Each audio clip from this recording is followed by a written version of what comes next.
The big engines had been naughty, so the Fat Controller asked Thomas and Edward to look after the main line.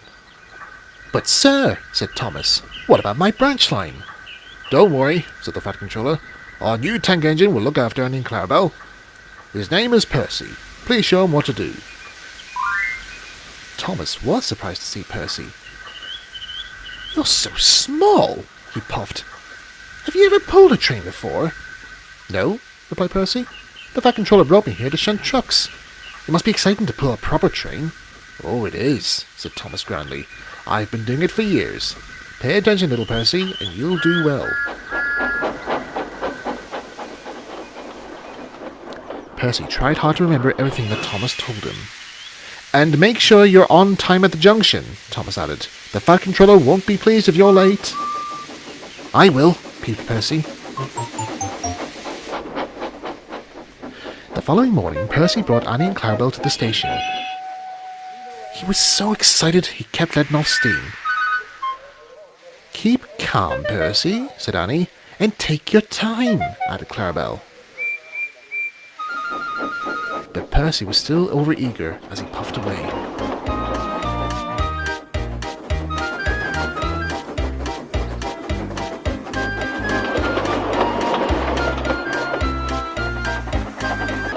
He whistled loudly at every station. "Peep, peep! Get in quickly, please!" The passengers didn't like being rushed, nor did Annie and Clarabelle.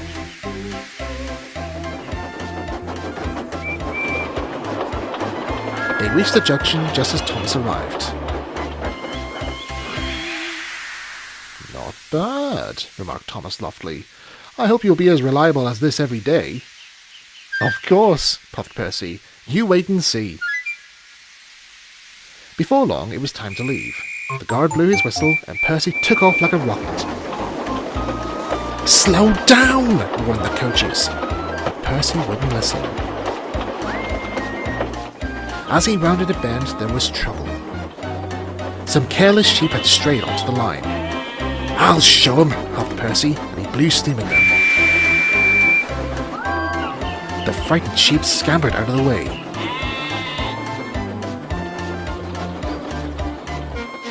Suddenly, Percy began to slow down. At the next station, he felt tired and out of breath.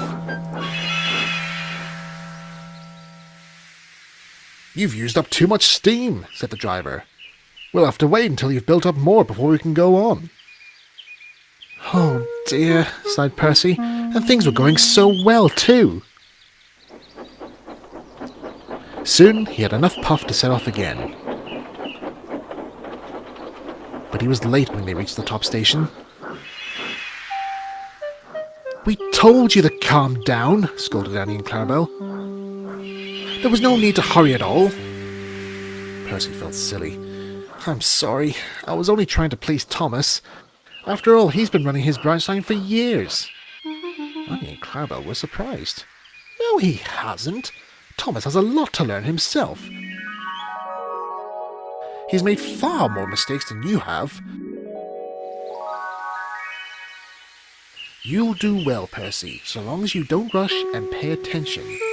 "I'll try," promised Percy. When the big engines were let out again, everyone returned to their usual jobs. "Well, Percy," said Thomas, "I hope you've learned a thing or two about branch lines." "Oh, I have," grinned Percy. "Annie and Clarabelle have been very helpful indeed."